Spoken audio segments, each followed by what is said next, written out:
じゃあ、ピーターうん。さん、どうぞ。ありがとうございます。乾杯スピーチ。皆さん、本日はお忙しい中聞いていただきありがとうございます。今日のサンデーブランチで、すでにお世話にしている皆さんと、新しいお友達においだきでとっても幸せです。すごいありがたいです。私たちの同盟をさらに良くするために、日本人とアメリカ人の交流を含める今日のような機会があることにとても感謝しています。今日は皆さんとの交流と美味しいブッフェと素敵なシャンパンを楽しんでください。乾杯。乾杯ありがとうございます。Well done, ピーターさん。じゃあ、ピーターさん、First of all, congratulations on your challenge. It's really hard to actually speak Japanese to camera, actually. It's more pressure,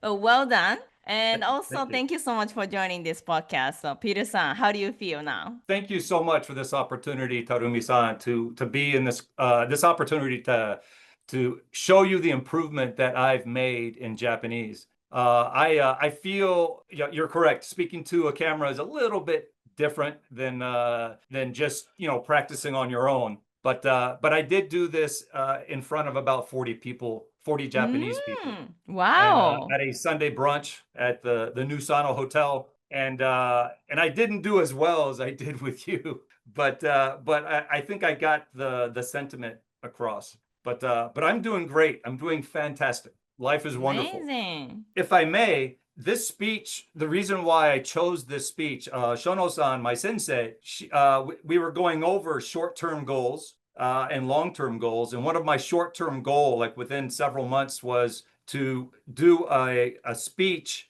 that I've done. Well, let's just say this: every month or every 3 months, I do a Sunday brunch at the Nusano Hotel in Tokyo. And with my limited Japanese, I would give a toast, and it would go something like, "Minasan, arigato no kyo kite mo Sunday brunch de tabete kudasai." じゃあ、乾杯 Mm-hmm. very short, choppy Japanese, not very teine, but Mm. with Japan Language Factory and with the way that I've been learning over these last couple months, the I have actually leveled up my Japanese in everyday Japanese, but as well as this speech that I give now at the Sunday brunches. It's much more elegant, I think. I received many compliments after my speech from the Mm. Japanese that came up.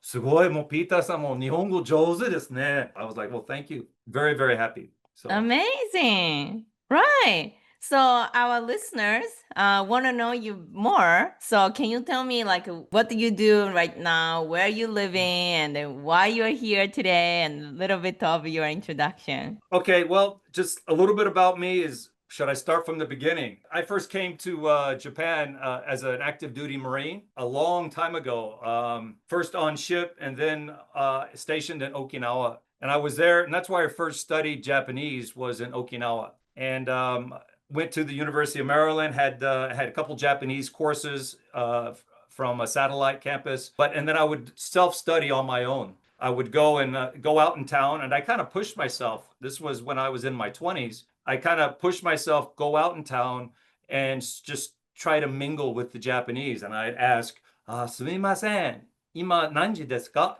Because then we didn't have smartphones, and it was hai, mo ima 3時40分です. And I would have to.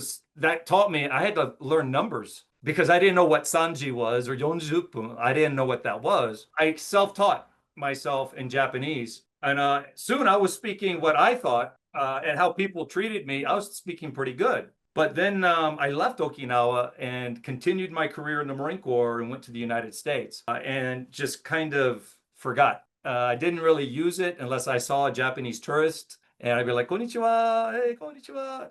But I wouldn't use it. Then fast forward all the way to my last duty station on Camp Fuji, I decided to stay here in Japan, and then I started to really take Japanese seriously. But I tried the apps, many of the Japanese apps. There are Japanese classes that are close to the base here in Yokosuka, and tried those classes. it would spur my interest and my motivation, but then life continues, and then it would just peter away, and I wouldn't study every day.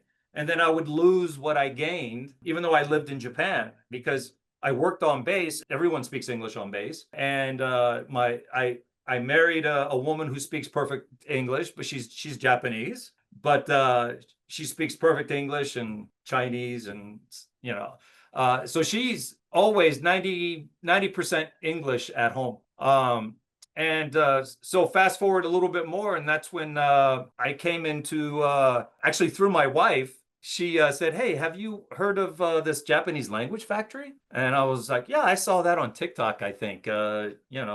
Some blonde-haired Japanese girl is coming on, and she's really, excited, and she has a lot of motivation. And there's just something I was like, wow, the way she comes across is pretty interesting and intriguing. And I'm like, wow, she's got that knack of, getting your attention, So that's when I initiated the contact with you, and we had that conversation, and I started with Japanese Language Factory. Amazing. Thank you for Amazing, allowing me to beautiful explain. story. Thank you so much, Peterson. First of all, I need to meet your wife in December and then say thank Yes. you to her that actually bring this Peterson amazing student to Japan Language Factory. And Peterson, I'm very curious, because you have been living in Japan many years and also you Yes. worked in Marine and then you actually took some classes already before, but Yes. you mentioned that it's everything in English in the US military, of course. And then, the life is busy and it's difficult to keep it up. So, in that time, what do you think? What was the biggest challenge? Yes, absolutely. Mm. You hit the nail on the head. You'll every day you'll always feel something that, oh, it's kind of like exercise. It's hey, you have to exercise every day. You've got to get the heart rate up. You got to do something every day, whether it's weight training. But sometimes you'll give an excuse. I'll do it tomorrow. Yeah, I'll do it. Yeah, the weekend I'll be free. I'll do it then. It's the same thing with studying Japanese. If you have to have the discipline to set a time aside, and then also concurrently you study Japanese while you're doing something else. It's I do it while I'm washing dishes, or I'll do it while I'm even driving. In my mind, I can talk, and this is how I studied the speech, was, because I'm driving different places, I'm going different locations, and then I'll just take the time to study concurrently while doing something else. That way, I don't have any excuse. And when I do that, I make progress. It's when I give myself excuses, that's when I don't make progress. And I've had the past experience where it's been up, down. Hey, I'm studying, I'm doing good. Nope, I'm busy. I can't do it. I can't do it. Oh, hey, Mm. I really want to learn. No, no, no, no, no, no, I can't do it. And I've got Mm. children. Oh, my wife's pregnant. I got to give birth. Oh, my this. There's so many diapers. I got to get this. Bottle milk. Get this. I get up 2 o'clock feeding. Oh, there's so many excuses you can make, but Mm. ultimately, and it's what Japan Language Factory espouses, is what they say is, hey, you have to make that decision. You have to have that desire to learn and the discipline to do it. You have to have that discipline, and you can create it. And what's great is every day is a new day. Every day you can say, okay, I didn't do so good yesterday. You lay down, you go to sleep, you're like, okay, rest. Oh man, I didn't study Japanese today. Okay, there is tomorrow though. I'm going to do it at this time, and this is what I'm going to study. You say a lot of times in the when we have the group sessions that you just learn 1 or 2 sentences a day. Just repeat, repeat, muscle memory, muscle memory. Get that in your mind, and you do that, and you'll find out throughout the week, even if you miss a day, you still have 4 or 5 sentences you learned that week. So it's incredible. It's just a matter of discipline and motivation. So Amazing. Amazing. Right. And then people actually, think that learning Japanese is just hard, even though, it's discipline and try to make a time. People even believe that it's all learning Japanese, it's super hard, hiragana, katakana, kanji, and all things. It's kind of pretty scary to really touch that, Yes, yes. start. So that's No, no. what is There's your advice for them to get started? I would say right now, especially for younger people in their 20s, that they rely heavily on this right here. I've even heard some people say that, oh, I go to Japan and this AI is changing everything. Mm, AI, you could just, hey, you want to learn, you want to know what they're saying? Go ahead and talk, and it'll mm, tell me what you're saying. mm, They're relying on technology. And what technology, it's great to have technology. It makes things more convenient. However, there are so many cases where technology is not practical, if you're talking to, say, you want to have a date with someone, you just can't be like, You can't scan Japanese people. Hey, like no, what you're saying? I said, I really love you. Say it. I love you. No, will you marry me? No, you don't want an app saying those things. You want to know, you want to be able to speak it yourself from your heart. And especially when you're having serious conversations and also business, they want people that are serious, not just using, the technology. It may help, but they want somebody that really understands. When you understand the language, you're starting to understand the culture because Japanese is alive. It is the way it is. I mean, it's the only like Asian country that has that the three hiragana, katakana, kanji, but it's alive. You really can tell the culture. And when you come to Japan thinking that, oh, I understand the culture because I've seen Japanese programs or I've seen, classes. No, if you understand the language and you know the language, uh, the spoken language, then you will have a clearer understanding of the culture, I believe. As a majority of language learner, it's difficult to imagine what is a mindset training because most of the 99% of the language learning industry is writing spelling test and then flashcard Yes. test and then the grammar. There's no like mindset training there. So that's why, how did you see our mindset training connected to our learning a language? Good question. What I saw was mindset is when you asked about the goals, first off, it makes you think. It makes you, okay, what is it that I want to in the next 30 days, in the next year, in the next 5 years? Where do I want to be in life? Where do I see myself? If I am more fluent in Japanese, what do I want to do? And in your mind, you really have to think. That's not something that you just think, off the cuff. I thought about that for a couple days. And then thinking more, like I said, I've learned about mindset training through just self-evaluation, through meditation. You kind of get a feel of who you are and what you really want. So I kind of, with Japanese Language Factory, it's sort of how I even got to know Japanese Language Factory and got involved. I think it was before that I knew I needed something. And not that I manifested you, but I manifested something to get me to where I wanted to go. And then with my, and I saw your commercials or the YouTube and the TikTok, and I was like, yeah, that's it. Every time it just kind of it spoke to me, and it was like, you should really try this. You should, this may be different because there's so Mm. many apps and so many, books. I could show you all the books I have in Japanese, and trying to learn.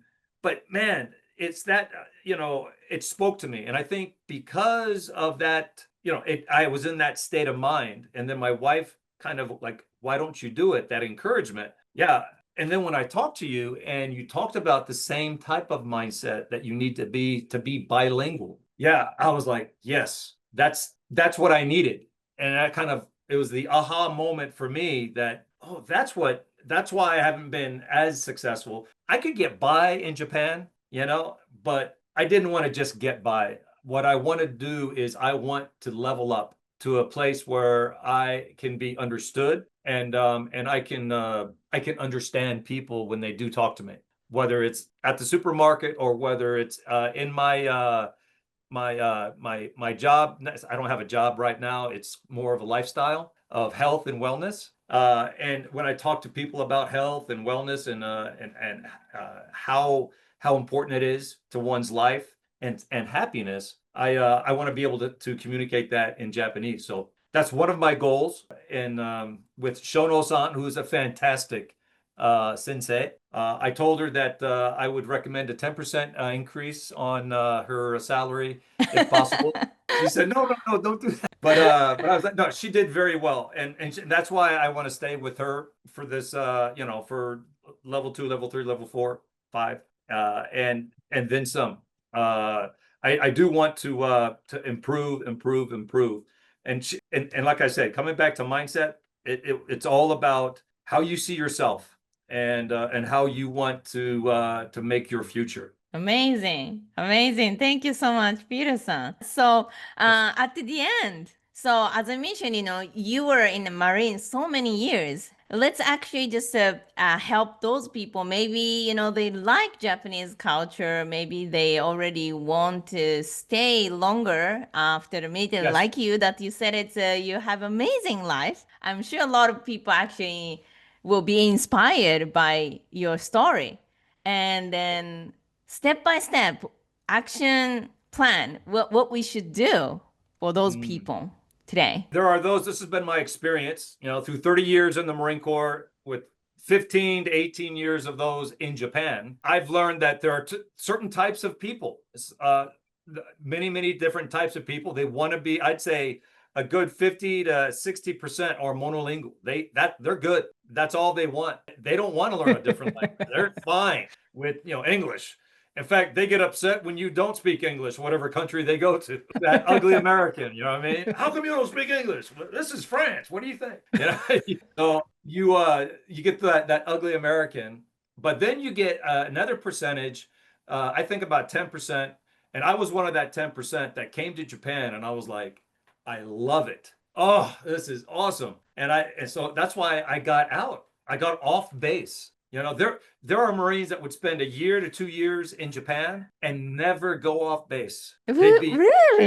They'd be on that base 24/7 for a year. They wouldn't go off base. And because everything on base they have, you got movie theaters, bowling alleys, commissary, Mm. supermarkets, golf courses. They've got everything on base. You don't need to go off base for anything. And especially 20 years ago, and these guys wouldn't just be like, and they'd say, Ferral, man, why are you going? Where are you going? I'm going out in town. I'm going to go off base. What are you going to do? I said, I'm just going to go to a steakhouse, and then I'm going to order in Japanese. And then when I started doing this, I noticed that some of the Marines would be like, "Hey, Ferral, can I go with you?" And I'd be like, Mm. "Yeah, come on, come on." And I'd take them out, and we go to a steakhouse and and I'd order in Japanese, but it was very limited. But then we eat, and then there was like a karaoke above upstairs. So I'll be like, let's go upstairs and go to the karaoke. I know the owner up there because that was my routine I would on a Friday night or a Saturday night. I'd go to the steakhouse, then I'd go up to the karaoke. And in those days, they had the big discs, for karaoke, and I noticed that they would play a lot of music, and because there'd be Oji-san, Oba-chan up there, singing, and I noticed that it was very slow, so I could read it, and so I started to learn. I would teach. I'd show them guys. Hey, this is how you read. That's hiragana. That's katakana. That's kanji. And I'd be like, you could start to read, and then you could hear them sing it. So now you got the pronunciation of a native Japanese singing, and that's how I initially was learning Japanese, was through Enka. It was, you know, Kimeta, kimeta, omae to michizure ni. And I would teach these guys, and they would have a great time. They would Mhm. just, oh, this is awesome. This is great, And hey, man, you don't pour your own beers. They always pour your beer. I was like, yeah, you don't pour your own beer here in Japan, and teach them Japanese etiquette. talk about itadakimasu and gochou deshita and just teaching. I remember as a young Marine teaching other Marines about that. And that made me feel good that I was teaching them. And then their whole mindset changed to, I hate Japan, to Japan's pretty good. I didn't know that they had, that you could do these things. So that's how I learned Japanese. And then that's why I came back to Japan. And just like my life story, I ended up here and decided to stay here. Yeah, that's Amazing. Peter-san, thank you so much. thank you so much. Tsurumi-san, arigato.